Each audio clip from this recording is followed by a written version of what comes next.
Paragraf 4.1 modellərin təsnifatı və informasiya modelinin növləri. Bəzi təriflərimiz var. Bu tərifləri həm əzbərləmək lazımdır, çünki imtahana düşəndə bunlar kitab cümlələridir, buradakı cümlələr formatında düşür, həm də mənasını başa düşməlisiniz. Model anlayışı. Birinci tərifimiz obyektlərin sadələşdirilmiş bənzəri adlanır model. Obyektlərin sadələşdirilmiş bənzəri. Yəni bu demək istəyir ki, obyekt özü nisbətən qarışıq ola bilər, amma adətən model daha sadə olur.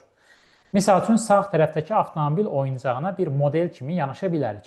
Avtomobilin özü daha qarışıqdır, daha çox detalları var, amma model daha sadədir. Və davam edir, model, obyekt, hadisə və ya prosesin müəyyən xüsusiyyətlərini əks etdirir. Bütün xüsusiyyətlərini yox, müəyyən xüsusiyyətlərini. Model obyekti başa düşdük, məsələn, avtomobil və onun oyuncağı. Hadisə və ya proses nədir uşaqlar? Məsələn, bunu böyük ehtimal ki, YouTube-da, haradasa bir yerlərdə görmüsünüz. Haradasa bir yerdə vulkan püskürür və həmin vulkanı modelləyirlər. Yəni, vulkan hansı formada püskürürsə, onun kompüterdə modelini yaradırlar. Bax, bu da bir hadisədir. Yəni, hadisə və proseslərin də modellərini qurmaq olur. Keçirik ikinci tərifimizə. İkinci tərifimiz nə deyir? Deyir ki, modelin yaradılması prosesi modelləşdirmə adlanır. Yəni, məsələn, bir heykəltəraş hər hansı bir insanın heykəlini yaradırsa, onun elədiyi əməliyyatın adı modelləşdirmədir. Davam edirik. Modeli yaradılan obyektin özünə orijinal deyilir. Yəni, bayaqki avtomobil misalından gedəsi olsaq, avtomobilin orijinalı, bu da həmin orijinal avtomobil əsasında yaradılmış modeldir. Real obyektlərin quruluşu, görünüşü, xassələrini əks etdirən, bəzi hallarda fərziyyələr əsasında yaradılan modellərə nəzəri modellər deyilir. Real obyektlərin quruluşu, görünüşü, xassələrini əks etdirən və bəzi hallarda fərziyyələr əsasında yaradılan modellər. Uşaqlar, fərziyyələr nə deməkdir?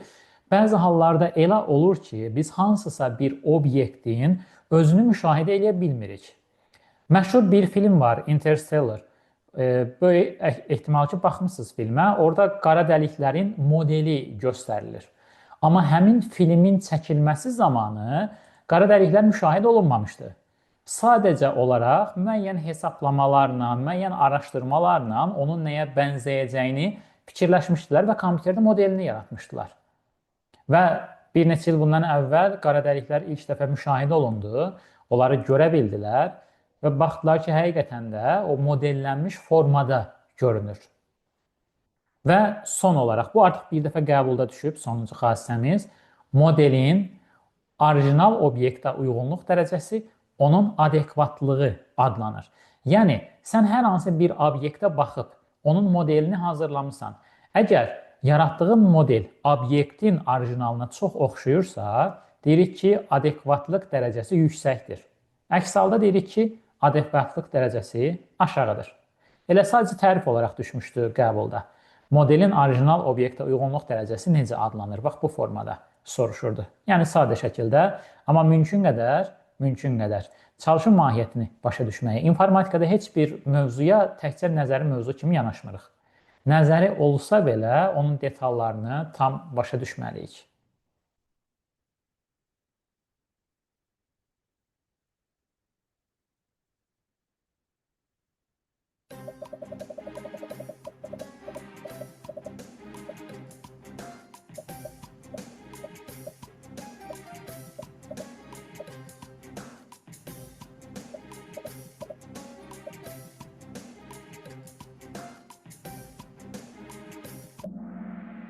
Doğrudur, uşaqlar. Arxeoloji qazıntılar zamanı dinozavrlarla bağlı əldə olunmuş məlumatlara əsasən yaradılan maket model hesab oluna bilər. Niyə? Yəni, onun necə görünəcəyi haqqında bizə bir informasiya verir və orijinalının oxşarıdır. Orijinalının oxşarı.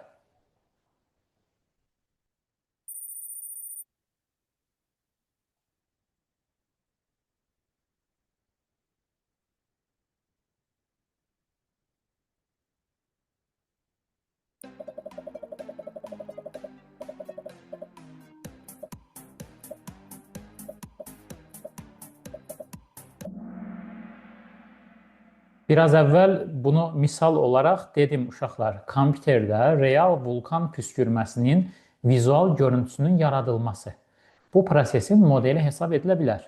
Baxın, bir çox hallarda modelin yaradılmasının fərqli səbəbləri ola bilər. Bəzi hallarda, bir çox hallarda bu təhlükəsizlik baxımından ola bilər. Tutaq ki, haradasa bir yerdə vulkan püskürür, yaxından gedib incələmək, araşdırmaq mümkün deyil. Yaxından getmək təhlükəlidir. Məsələn, belə hallarda onun modelini yaradıb, modeli üzərində araşdırmalar və s. aparırlar. Bu, misal üçün, model heykəl misalını fikirləşin, cilddən də yaradıla bilər və yaxud da kompüterdə də yaradıla bilər. Kompüterdə real vulkan püskürməsinin vizual görüntünün yaradılması bu prosesin modeli hesab oluna bilər. Yəni, yaratdığımız bu nəticədən söhbət gedir.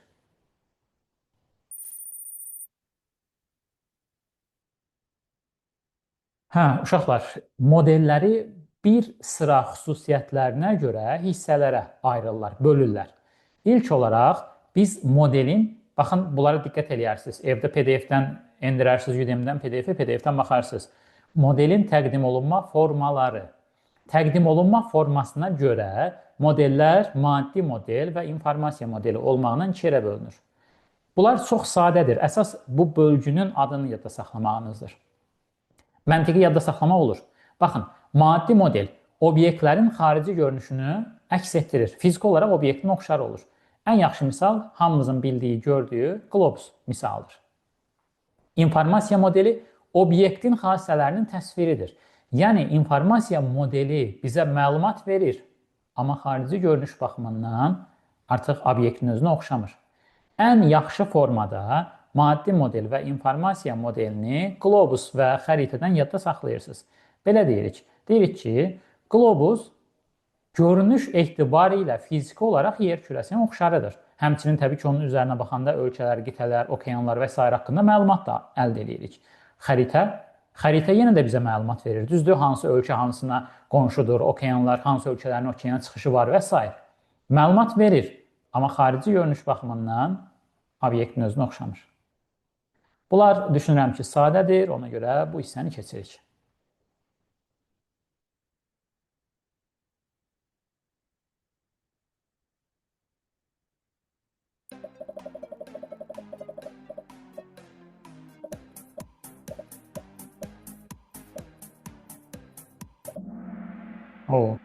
Uşaqlar, bunu yaxşı yazmadıq. İndi dediyim misal üzərindən fikirləşin də. Maddi model, qlobus. Deyir ki, informasiya modelindən fərqli olaraq obyekt haqqında informasiya vermir. İnformasiya vermirsə, o bizim nəyimizə lazımdır ki? Qlobus həm xarici görünüş baxımından oxşardır, həm də informasiya verir. İnformasiya modeli sadəcə məlumat verir bizə, amma xarici görünüş baxımından oxşar deyil. Hər ikisi bizə informasiya verir. Diqqətli olun.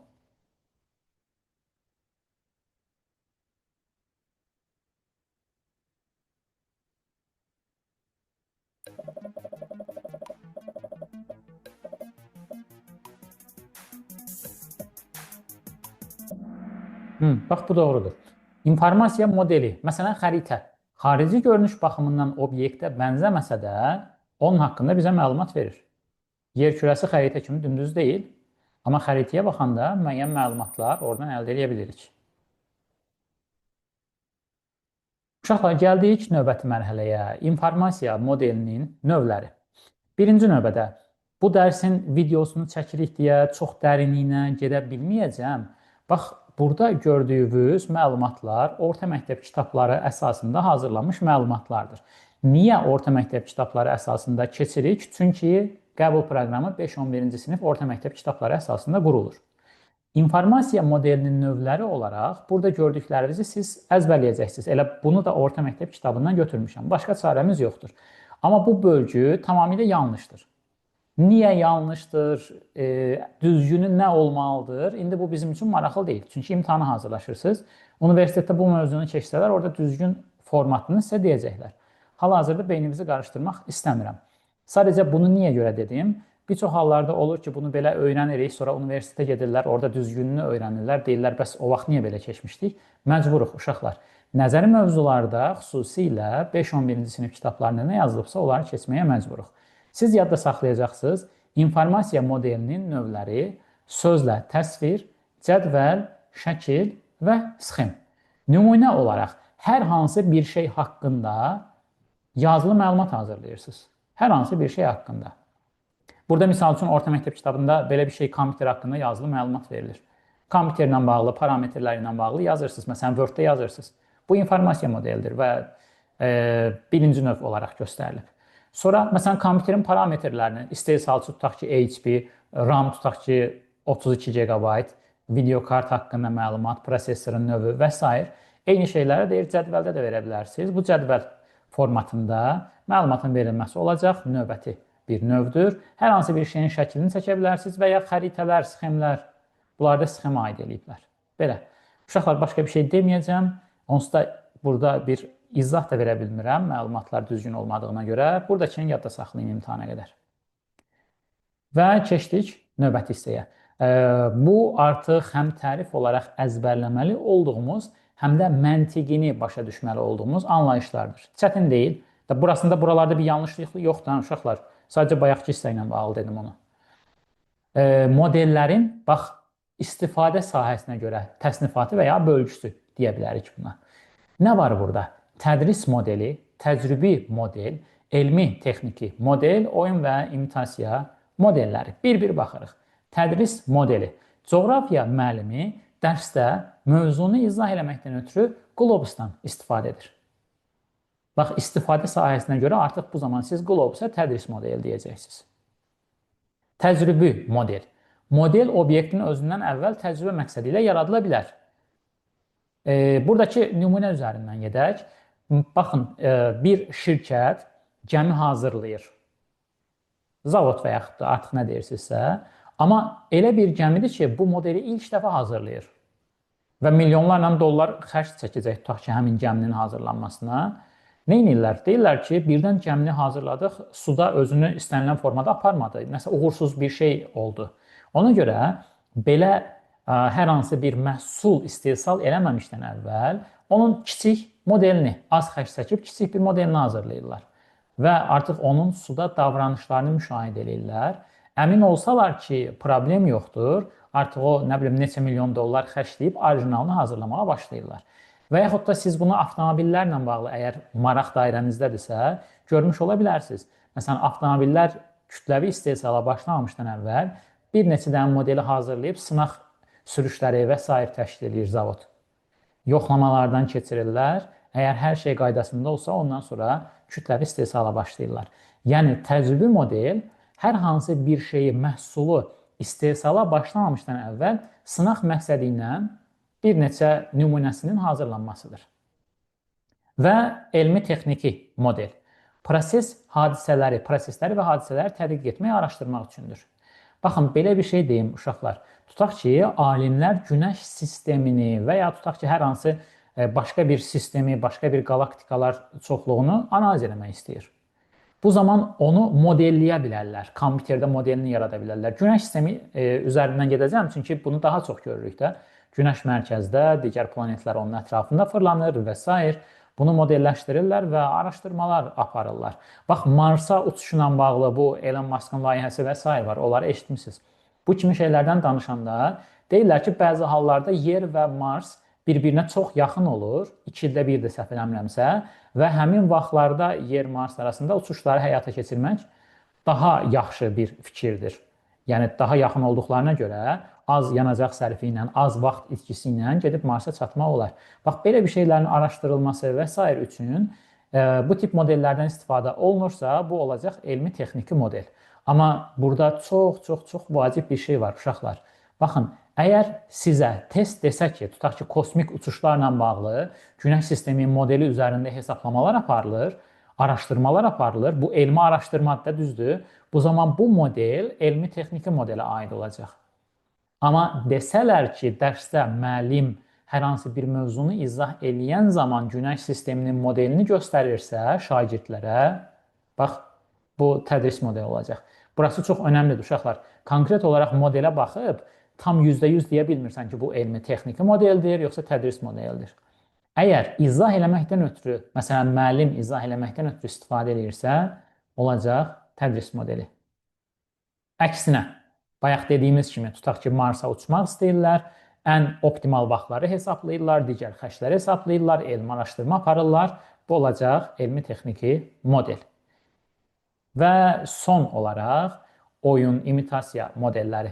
Bunların sadəcə adlarını veriblər orta məktəb kitablarında. Uşaqlar, bunun mahiyyəti nədir? Minecraft deyim, yəni hamımızın bildiyi bir şey. Orada evrənlər var, yəni dünyalar yaradılır. Və həmin dünyaların içərisində gəzirsiniz, oynayırsınız, hansısa tapşırıqları yerinə yetirirsiniz. Bax, bunlar artıq oyunlar üçün olan modellər. Yəni bunlara ümumi oyun və ya imitasiya modelləri deyirlər. Belə, bu modellərin istifadə sahəsinə görə təsnifatı idi. Bu mövzu maraqlı mövzudur, uşaqlar.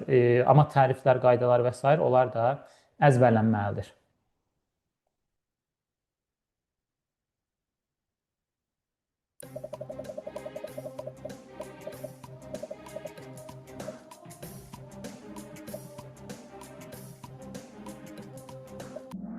Əslində biraz əvvəl dediyimdir. Günəş sisteminin modeli tədris üçün istifadə olunursa dərs zamanı tədris modeli hesab edə bilərik. Bəli.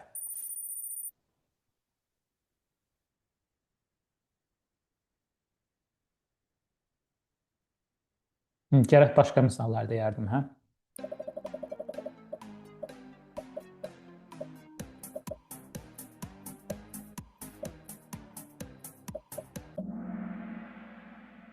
Uşaqlar, bizim əslində mövzumuza tam olaraq aid olmasa da, normalda bilirsiniz də, Günəş sisteminin modeli bizim o klassik gördüyümüz Günəş mərkəzə sabit dayanır, bütün planetlər onun ətrafında hərəkət edir, o deyil.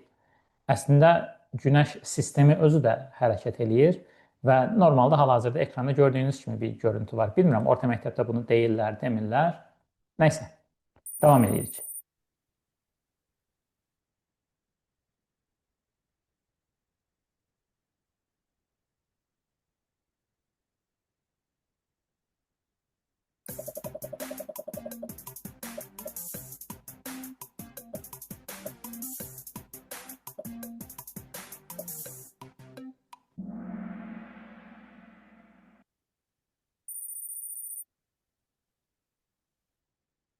Uşaqlar, keçdik növbəti anlayışımıza. Baxın, bu da çox önəmlidir, amma asandır. Modellərin zamandan asılılığa görə təsnifatı. Danışacağıq statik model, bir də dinamik model haqqında. Məsələn, hal-hazırda sağ tərəfdə bir animasiya görürsünüz.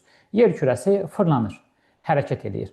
Bax, zamandan asılı olaraq baxılan anda dəyişmir deyir. Demək ki, bu statik modelə buna aid edə bilmərik. Amma məsələn, nə olsun, qlobus olsun yenə, dayanıb, sabit olaraq tutaq ki, dayanıb burada. O zaman bunu statik model hesab edə bilərik. Aşağıda dinamik model. Zamandan asılı olaraq dəyişkəndir. Dinamik modeli biraz daha genişləndirə bilərik bunun tərifini. Bax, dinamik model üçün belə deyə bilərik. Müşahidə edilən zaman aralığında öz vəziyyətini dəyişirsə, hərəkət edirsə, bu dinamik modeldir. Fizikadan yadda saxlaya bilərsiniz də dinamika, dinamik, hərəkətli. Statik model zamandan asılı olaraq baxılan anda dəyişmir.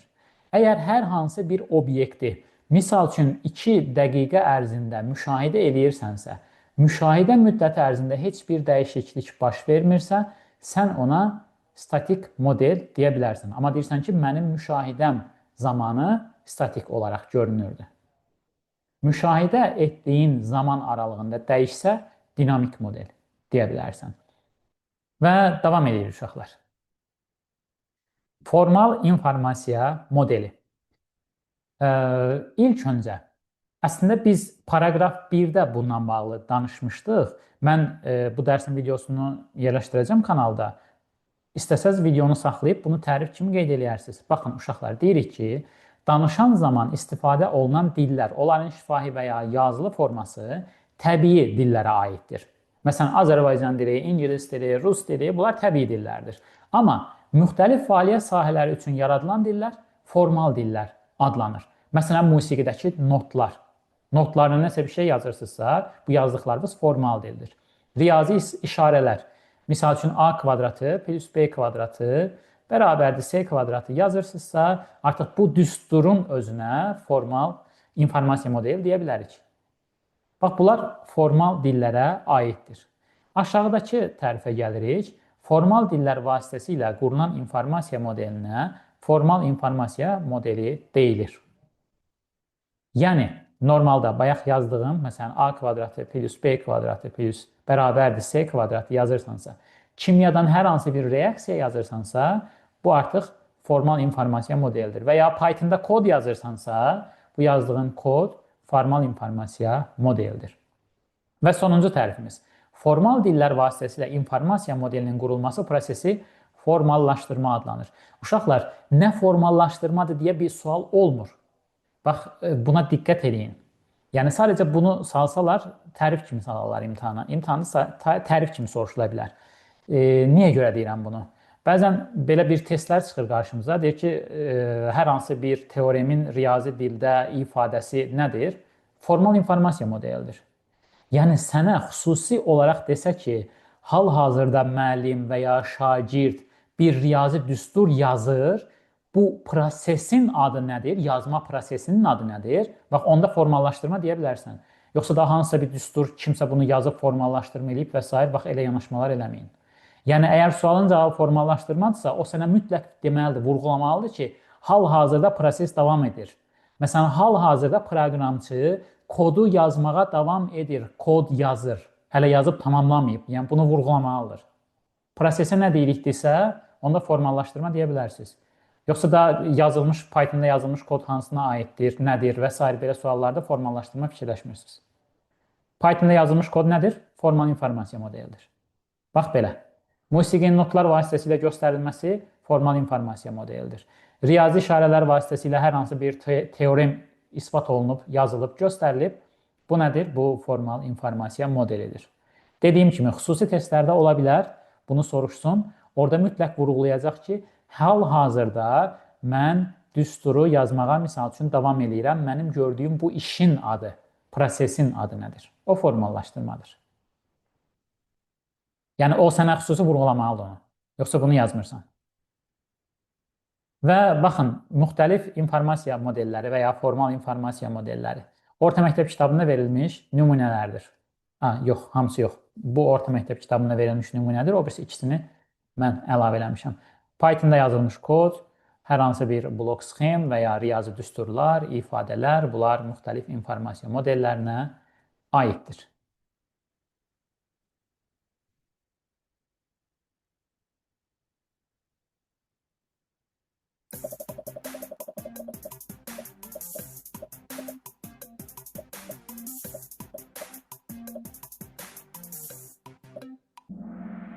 Bəli. Riyazi düsturlarla isbatı, artıq yəni yazılmış bir isbatdan söhbət gedir.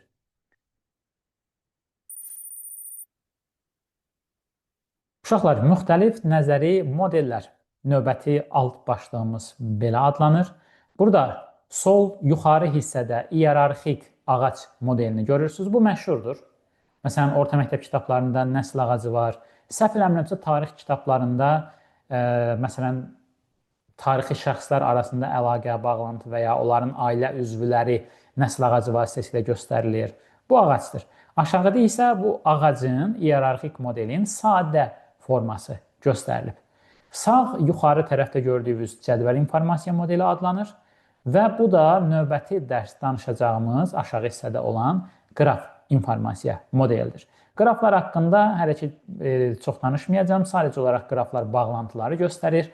Bunlar, məsələn, qohumluq əlaqəsi ola bilər. Bunlar, məsələn, xəritədə olan şəhərlər arasında yolların sadələşdirilmiş forması ola bilər və s. İndi daha çox danışacağıq bu ağac modeli üzərində. Çünki dediyim kimi, qraf ayrıca bir bölmədir onsuz da. Buradan yadda saxlamalı olduğunuz məsələlər nələrdir? Ağac informasiya modelində kök anlayışı, təpə anlayışı və til anlayışı mövcuddur. Til bu elementləri və ya təpələri birləşdirən xətlərdir. Element və ya təpə bu dairə ilə göstərilənlərdir və hər şeyin başladığı bu təpə adlanır kök və ya kök təpə də deyirlər bəzən buna. Hər şeyin başladığı. Misal üçün, tutaq ki, belə bir şey var. Müdür, şirkətin müdürü. Sonra başlayır şöbə müdürləri, şöbə müdürünə tabe olan digər işçilər, həmin işçilərə tabe olan digər işçilər və s. Bax, məsələn, bu ağac modelinə aiddir. Bir çox hallarda, məsələn, iş yerində asılılığı göstərmək üçün istifadə olunur, bəzi hallarda qohumluq əlaqəsini göstərmək üçün istifadə olunur və s. Davam edirik.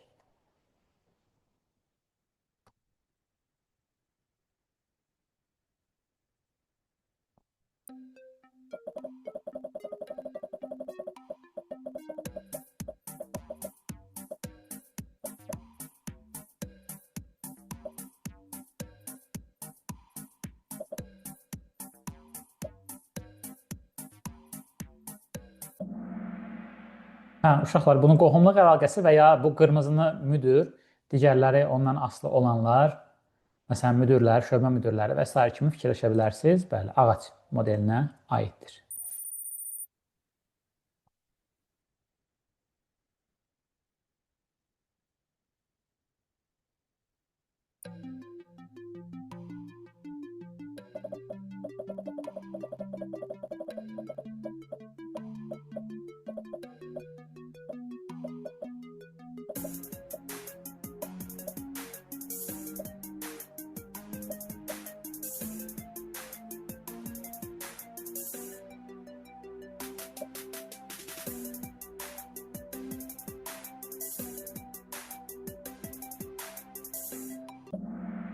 Uşaqlar, cədvəl informasiya modeli burada i hərfi nəzərimdən qaçıb. Cədvəl informasiya modelinə aid olan anlayışlar. Niyə belə yazdınız ki bunu? Cədvəldə nədən danışırıq? Yəni, bu mövzunu keçməsək də bunu bilməlisiniz axı. Cədvəldə sətir anlayışı var, sütun anlayışı var. Sətirlər, sütunlar. Bir də bu kəsişmə yerləri, xanalar.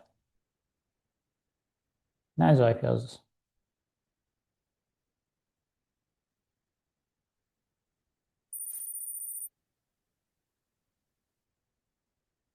Kompüter modeli. Növbəti anlayışımız budur. Yenə təriflərimiz var gördüyünüz kimi. Birincini oxuyuram. Kompüter texnologiyaları ilə modellərin yaradılması kompüter modelləşməsi adlanır. Bunu yenə uşaqlar internetdə, YouTube-da görmüş ola bilərsiniz. Hər hansı məsələn bir avtomobilin kompüterdə modelini hazırlayırlar. 3 ölçülü modellər və s. Yaxud da orta məktəb kitablarında SketchUp proqramı var. Ola bilər ki, özünüz istifadə etmisiniz məktəblərdə və s. keçiblər. Bax, bu kompüter texnologiyaları, yəni kompüterdə modellərin yaradılması üçün istifadə olunan texnologiyalar və ya proqramlardır. Blender ola bilər, bəli. Və bir də diqqət eləyəsi olsaz, bəzən uşaqlar, şagirdlər bunu qarışdırırlar. Kompüter modelləri müxtəlif proqramlar vasitəsilə yaradılır, deyir. Nümunələrdə Word-ü, Excel-də verib. Deyirlər ki, Word-ün nə əlaqəsi var da model yaratmaqla?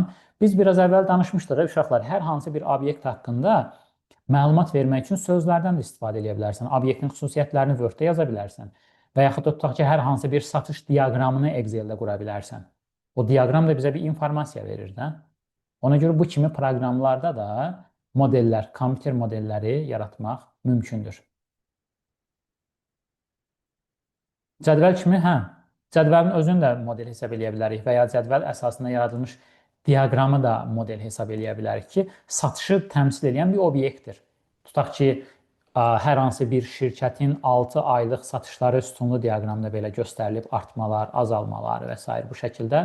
Bu da satışı təmsil edən bir əslində obyektdir. Bir modeldir. Burada məncə çətin bir şey yoxdur. Keçdik növbəti hissəyə. Kompüter modelinin hazırlanma mərhələləri. Uşaqlar, birinci növbədə burada gördüklərimiz qaydalar, təriflər orta məktəb kitabında yazıldığı formadadır. Səbəbini bilirsiniz, artıq dəfələrlə demişəm. İmtahan 5-11-ci sinif orta məktəb kitablarına əsasən hazırlanır imtahan sualları və adətən demək olar ki, qaydalar, təriflər kitablarda necə yazılıbsa o formada da soruşulur. Buradakıları burada olduğu kimi öyrənməlisiniz, əzbərləməlisiniz. Amma indi mənə tam diqqətli şəkildə qulaq asın. Birinci növbədə buradakılara baxmamışdan əvvəl prosesi mən biraz daha fərqli formada və fikirləşirəm ki, anlaya biləcəyiniz bir formada, daha rahat bir formada sizə izah eləməyə çalışım. Baxın, hərənin bir maraq dairəsi var. Ola bilər ki, aranızda kimlərinsə avtomobillərə marağı var. Amma olmasa da azdan çoxdan avtomobillər haqqında hər birimizin məlumatı var. Ona görə avtomobillər üzərində danışacağım. Müasir dövrdə avtomobil şirkətlərinin sayı çoxdur və son illərdə daha da artıb. Misal üçün, əvvəllər Alman modelləri, Amerika modelləri, biraz Koreya modelləri və s. məşhur idisə, son dövrlər kifayət qədər məşhurluq qazanan, məsələn, Çin avtomobilləri də mövcuddur ki, ölkəmizdə aktual olan mövzulardan biridir. Uşaqlar, avtomobil istehsal edən şirkətlər çalışırlar ki, təbii ki, bütün şirkətlər kimi satışlarını artırsınlar. Daha çox satış əldə etsinlər, daha çox avtomobil satsınlar, daha çox xeyir qazansınlar və s. Və bunu eləməyin müxtəlif yolları var. Misal üçün, Toyota kimi brendlər etibarlı, dözümlü avtomobillər yaratmaqla bunu eləməyə çalışırlar. Başqa bir avtomobil modelləri tutaq ki, maraqlı dizayna və s. üstünlük verirlər. Tesla kimi modellər innovasiya ilə önə çıxmağa çalışırlar, elektrikli avtomobillər, kompüter texnologiyalarının daha çox avtomobilə inteqrasiya olunması və s. Və bu prosesdə önə çıxan digər bir məsələ var. Dizayn. Baxın, avtomobil alanlara baxsaz, misal üçün hələ ki sizin o yaşınız deyil, amma böyüklərə baxsaz, onların məsələn, avtomobil haqqında fikirləri bir çox hallarda dizayn, görünüşlə bağlı olur.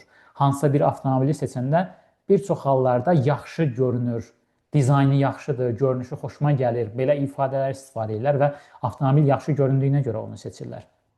Təbii ki, bunun satışa da təsiri var, bunu şirkətlər də bilirlər. Ona görə avtomobillərin dizaynı çox önəm daşıyır, çox önəm daşıyır. Bəlkə eşitmiş olarsınız, Ferrari'nin dizaynı, nə bilim, kimsə məşhur bir adamdır, Hyundai'da hansısa bir Azərbaycanlı dizayner işləyir və s. Belə şeylər bəzən xəbərlərdə çıxır, gündəm olur. Yəni, dizaynerlər çox önəmlidir. Yaxşı dizaynerlər bir çox hallarda hansısa bir şirkətin, belə deyək də, çox ciddi şəkildə satış eləməsinə gətirib çıxara bilərlər. Bəli, marketinq də önəm daşıyır, amma marketinq hal-hazırda bu modelləşdirmə mərhələləri ilə, bu 5 mərhələ ilə bağlı deyil. Ona görə biz daha çox dizayn üzərindən gedəcəyik. Belə uşaqlar, indi belə deyirik. Təsəvvür edin ki, hansısa böyük bir şirkət yeni bir model istehsal eləməyə hazırlaşır. Yeni bir model. Amma ilk dəfə bazara bu modellə çıxacaqlar. Bu modeldən əvvəl heç istehsal eləməyiblər. Nə edirlər? Birinci növbədə fikirləşirlər ki, bunun dizaynı çox gözəl olmalıdır. İnsanlar bunu bəyənməlidir. Dizaynı çox diqqət çəkici olmalıdır. Və müasir dövrdə böyük əslində avtomobil şirkətləri sənətkarlarla, məsələn, adicə tutaq ki, heykəltaraşlarla işləyir. İlk mərhələdə, bəlkə də bunun videolarını görmüş olarsınız, heykəltaraşlar gil vasitəsilə başlayırlar avtomobilin ilkin dizaynını hazırlamağa, görünüşünü, təkərlərini və s. hər hansı bir detallarını hazırlayırlar. Amma uşaqlar, burada təkcə hər şey dizaynerdən, o heykəltaraşdan, sənətkardan asılı deyil.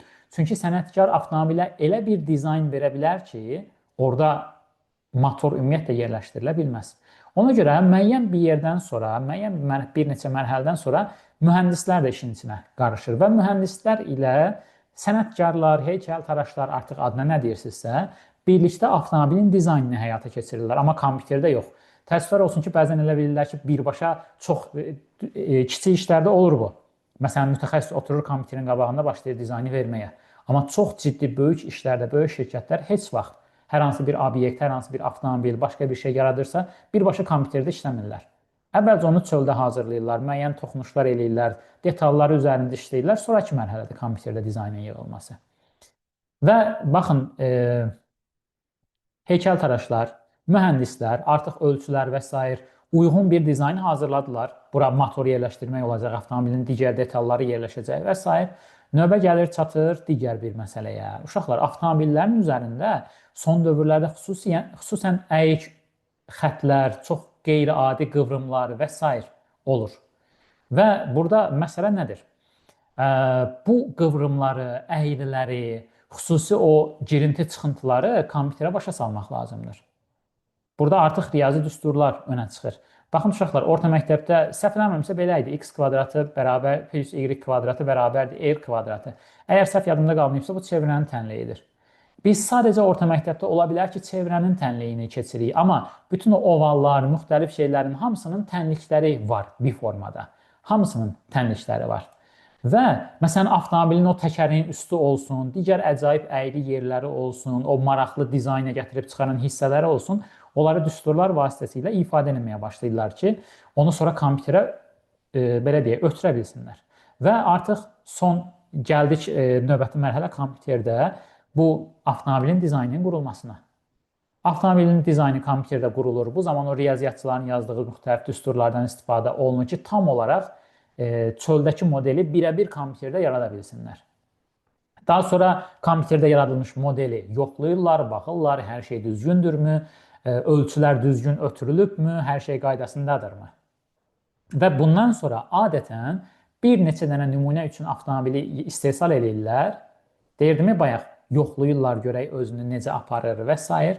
Və əgər hər şey qaydasındadırsa, o zaman istehsal prosesi kütləvi formada başlayır. İstehsal kütləvi formada başlayır. Deməli, uşaqlar, indi ümid edirəm ki, gedişatı başa düşdünüz. Keçirik buradakı kitab cümlələrinə. Birinci mərhələ, təsviri informasiya modelinin qurulması. Deyir ki, obyektin əhəmiyyətli xassələrinin seçilməsidir. Bu, heykəltaraşın, o mühəndislərlə birlikdə çöldə avtomobilin dizaynının hazırlamasıdır. İkinci mərhələ, formalaşdırılmış modelin qurulması. İnformasiya modeli hər hansı formal dillərdə yazılır, məsələn, riyazi dillərdə. O, avtomobilin o əyri hissələri, təkərin üstü və s. onları düsturlar vasitəsilə ifadəsidir.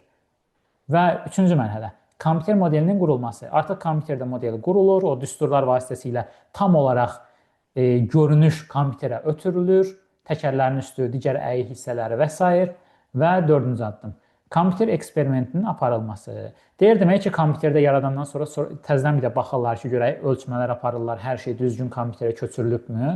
Bu dördüncü mərhələdir. Və beşinci mərhələ, alınmış nəticələrin təhlili, tədqiqat modelinin təkmilləşdirilməsi. Alınmış nəticələrin təhlili. Yəni, istehsal edib bir neçə modeli təhlil edirlər ki, görək, hər şey qaydasındadırmı? Test sürüşləri, avtomobil misalında test sürüşləri aparırlar və s. Əgər hər hansı bir problem varsa, yenidən həmin problem aradan qaldırılır. Ola bilər ki, kompüterdə, ola bilər ki, başqa bir səviyyədə, başqa bir hissədə problem var. Qayıdırlar ora və oradan təzədən başlayırlar problemləri aradan qaldırmağa. Uşaqlar, siz normalda buradan məntiqi bir sual gözləmirəm əslində. Siz bunları dümdüz əzbərləsəz də buradan düşə biləcək bütün suallara cavab verə biləcəksiniz imtahanda. Sadəcə olaraq fikirləşirəm ki, belə misallarla beyninizdə daha yaxşı qalar. Ona görə uzun-uzun danışdım. Və keçirik növbəti hissəyə. İnteraktiv kompüter modeli. Uşaqlar, interaktiv. Bu interaktiv sözünü sadə yadda saxlaya bilərsiniz. Məsələn, məktəblərdə bəlkə müəllimlərimizdən eşitmişsiniz. İnteraktiv dərs modeli deyirlər. İnteraktiv dərs modeli.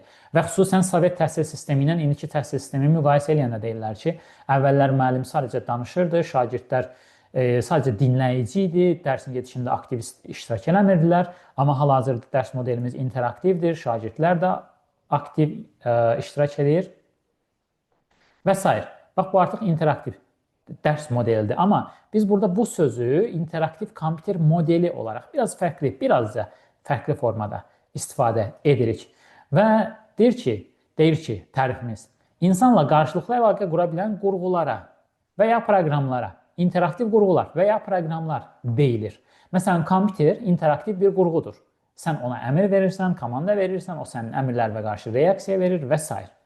Və konkret olaraq hansı qurğular interaktivdir, interaktiv deyil, belə bir bölgümüz yoxdur. Yəni, hansısa bir əcaib qurğunu kimsə imtahanda səndən soruşmayacaq. Yəni, bu interaktivdir, yoxsa yox. Yadda saxlayın ki, telefonlar da müasir dövrdə, telefonlar da kompüterin növüdür. Planşetlərdir, kompüterlərdir, bunların hamısı interaktivdir. Burada qeyd olunub onsuz da. Kompüter interaktiv qurğudur. Və kompüter deyəndə ağıllı telefonlardır, tabletlər, planşetlər və s. nəzərdə tutulur ki, növbət dərslərdə bundan bağlı danışacağıq. Proqramlaşdırma dillərində yazılmış kodlar da interaktiv informasiya modeli hesab olunur. Bunu da əlavə olaraq yadda saxlayın. Yəni, Pythonda sən hər hansı bir kod yazmısan, həmin koda məlumatları verirsən, sənin verdiyin məlumatlar əsasında o nəsə bir əməliyyat aparır, məsələn, hesablama aparır və sənə müəyyən bir nəticələr verir. Ki, Pythona keçəndə bunu daha yaxşı başa düşəcəksiniz. Belə, uşaqlar, bu interaktiv kompüter modeli. Və davam edirik. Kompüter modelləşdirməsi ilə bağlı bəzi vacib anlayışlar. Orta məktəb kitablarında riyazi model və kompüter eksperimenti yaxud da bunun başqa adı hesablama eksperimenti adlanır. Bununla bağlı uzun-uzun danışıblar. Deməli, ilk öncə riyazi model modelləşdirilən prosesin riyazi dildə ifadəsidir. Baxın, Günəş sistemi haqqında bayaq da danışdım sizə. Tutaq ki, o köhnə klassik model var. Günəş mərkəzdə, ətrafında planetlər fırlanır. Bax, belə bir modeli kompüterdə hazırlamaq istəyirsiniz. Hərəkətli model. Əvvəlki testlərdə var idi, hərəkət edirdilər. Onun kimi bir şey hazırlamaq istəyirsiniz. Bu zaman siz, bax, bunların trayektoriyası, elliptikdir, hə, bunların trayektoriyası. Elliptik trayektoriyaları riyazi düsturlar vasitəsilə verirsiniz. Günəşin, digər planetlərin ölçülərini yenə riyazi düsturlar vasitəsilə verirsiniz. Bir də bunlar hərəkət edirlər axı burada. Bunların hərəkət sürətlərində misal üçün fiziki düsturlar vasitəsilə verirsiniz, kompüterə proqramı tanıtdırırsınız və bundan sonra artıq kompüterdə modeli qura bilərsiniz. Kompüter proqram sizin modelinizi hazırlaya bilər. Baxın, indi təzədən tərifə qayıdıram. Modelləşdirilən prosesin riyazi dildə düsturlarla ifadəsidir riyazi model. Yəni sən bunu yaratmaqdan ötürü bütün bu tutaq ki, Günəş sistemində olan planetlərin, Günəşin özünün radiusunu, diametrini, nə isə verirsən, ölçüləri verirsən, trayektoriyanın düsturunu verirsən, hərəkət sürətini verirsən, hansı istiqamətdə hərəkət elədiyini göstərirsən və s. Bu riyazi model adlanır.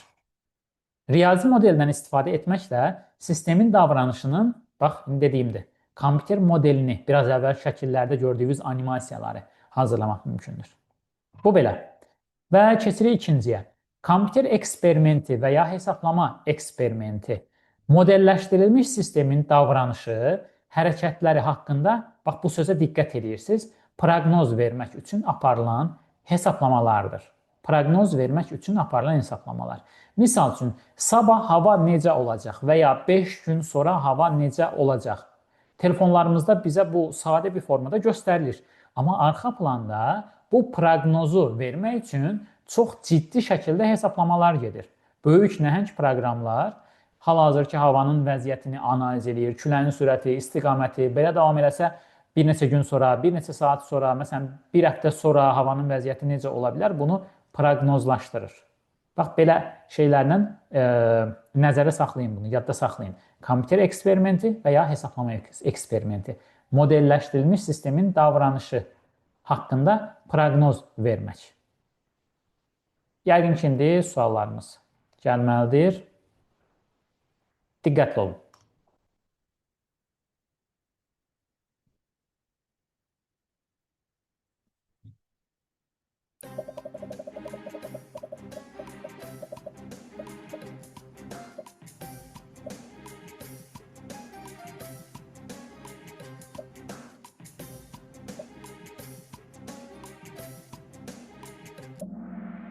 Uşaqlar, indi biraz əvvəl dediyim misaldır. Yadında saxlaya bilməmişəm sualları. Ona görə təsadüfdən dediyim misaldan buradakı sual üst-üstə düşdü. Planetlərin hərəkət trayektoriyası və sürətinin riyazi modelini yaradaraq buna əsasən kompüter modeli qurula bilər. Elə biraz əvvəl izah elədiyim anlayışdır.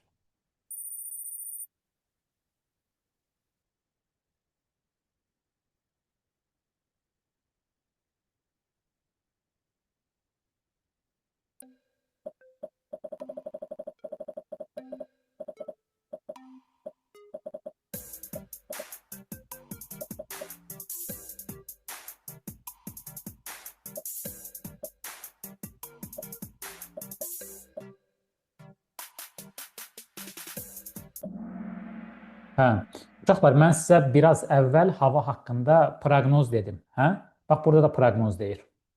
Hava haqqında proqnoz vermək nə deməkdir? Bir həftə sonra, 3 gün, 5 gün sonra hava necə olacaq?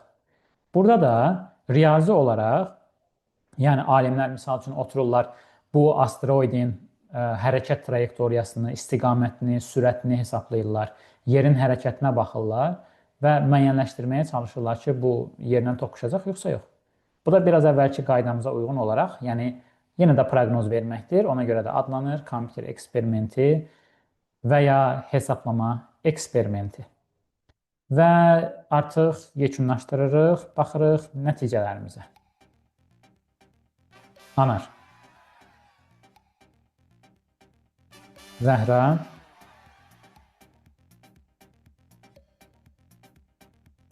və Uğur. Dəniz və Aytaç növbəti yerlər.